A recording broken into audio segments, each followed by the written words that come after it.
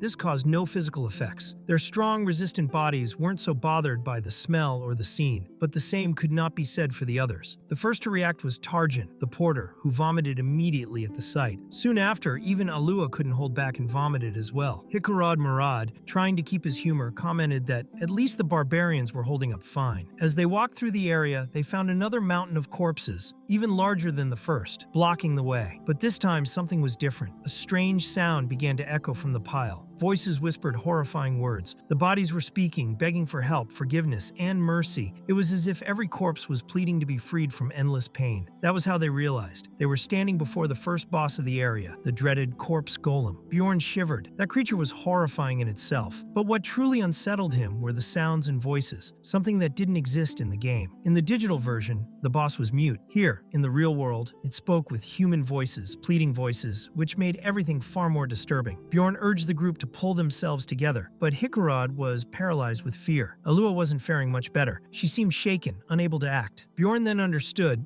that this fight would be left to the barbarians, and he decided that he himself would take command. It was explained that Dungeon Stone was considered the pinnacle of its niche in the gaming world. Even so, the game included elements that appealed to many other types of players. One of its biggest draws was the vivid illustrations, with such high quality that they looked like real photographs. Because of this, the game's images were frequently used in memes, and many people recognized those memes without even knowing which game they came from. When Bjorn saw one of those images, he realized the illustration was indeed impressive, but even the most realistic graphics couldn't compare to what he was witnessing with his own eyes at that moment. Before him stood a mage who should have been used to terrifying scenes, a dwarf who looked like he'd crossed every type of terrain imaginable, and a porter whose main job was to be strong. Even so, all of them had become useless in the face of that boss. Only the most resilient were able to continue. The barbarians. Einar tried to protect and evacuate everyone, but Bjorn pushed her aside when he saw she was nearly hit. At the same time, she also had to protect the dwarf, who ended up getting acid in his eyes. Bjorn saw that he was knocked out of the fight in seconds. The mage,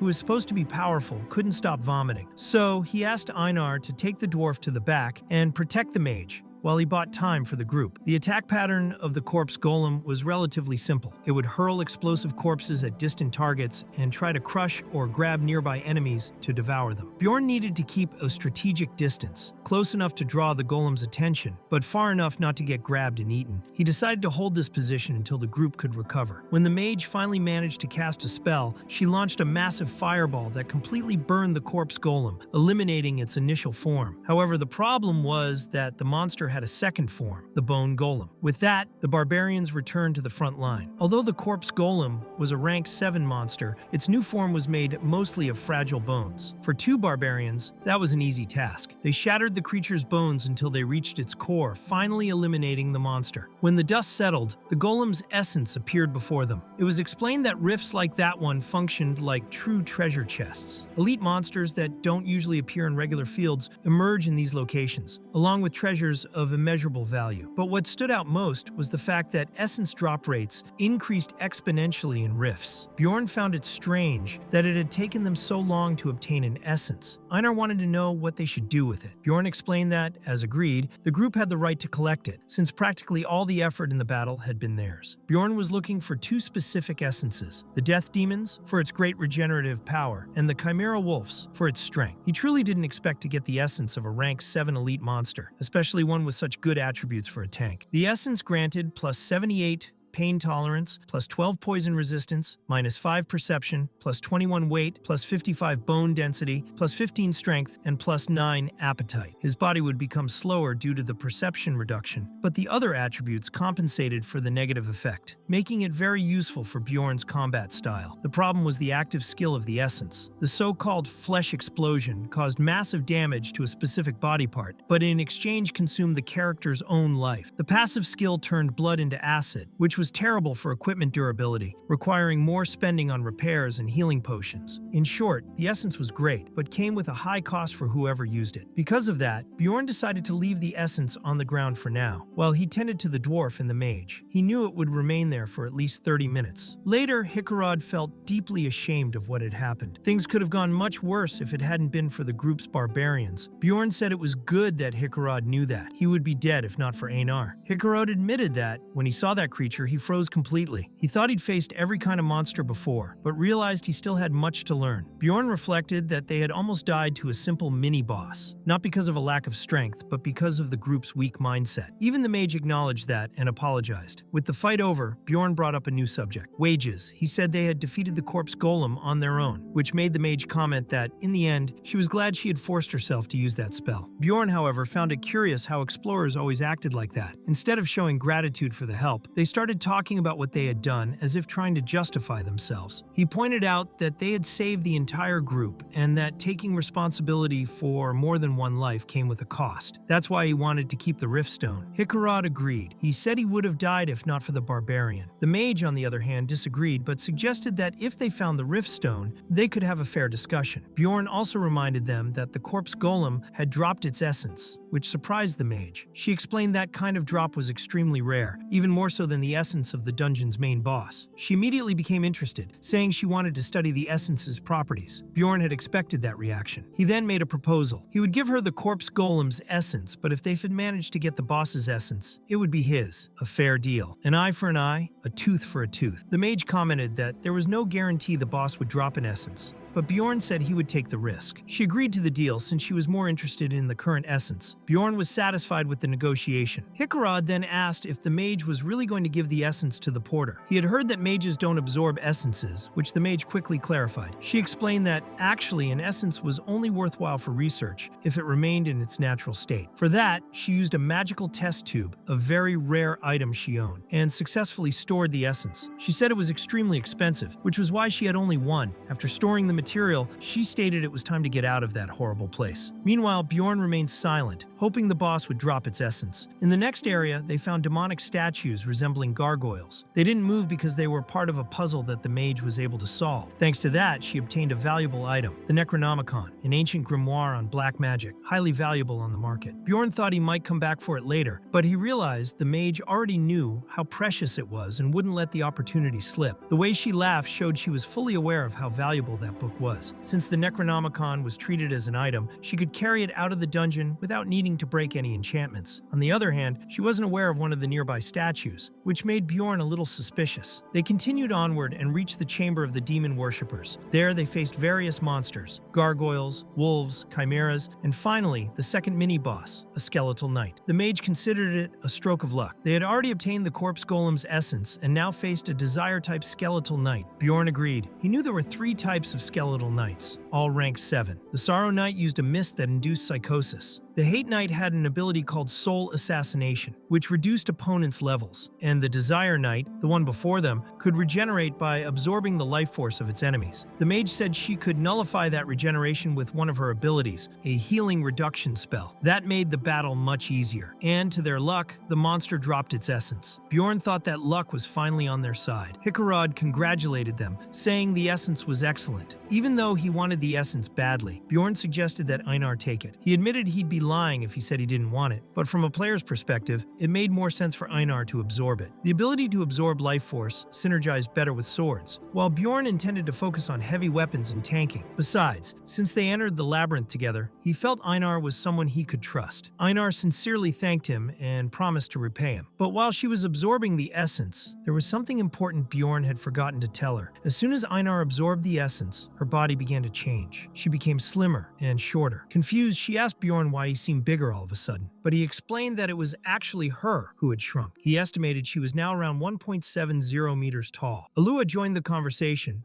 and explained that this was a basic side effect of the Skeletal Knight's essence. Einar's bones had become denser and more resistant, which resulted in a smaller body structure. In the status window, the gains and losses were clearly displayed. Plus 12 slashing strength, plus 15 agility, minus 7 flexibility, minus 25 height, plus 15 endurance, and plus 55 bone density. The passive ability halved all injuries and negative effects. The active skill was life force absorption. Despite the benefits, Einar was disheartened. She said no one would see her as a warrior anymore. She was already underestimated for being a woman, and now, with this new look, it would be even harder to assert herself. Alua, trying to cheer her up, said she looked more beautiful now, with softer features. But to Einar, that only made things worse. She felt like she would never again look like a warrior. Even the narrator seemed bothered by the change. It felt like poorly executed fan service. Einar used to stand out with her strong, unique appearance. Now she looked visually generic, even if her personality remained firm. The visual change took away part of her character's identity. Bjorn, trying to genuinely cheer her up, said that everyone still saw her as an incredible warrior, but in his thoughts, he admitted that, without the tattoos, she looked like an ordinary woman. Even so, he suggested that she test her new strength. Einar took a deep breath. She knew that appearance aside, she still had a job to do. With a single blow, she eliminated the death demon. Bjorn acknowledged that it had all been worth it. Her strength was even greater now. Einar then asked if she could still be called a warrior. Bjorn replied that she wasn't just a warrior, she was the warrior, the strongest of them all. Hikarad praised the duo, saying they made a good team. The group finally reached the doors guarding the dungeon boss. Hikarad commented that it had been a fun journey, but now it was almost over. Alua found it a bit sad.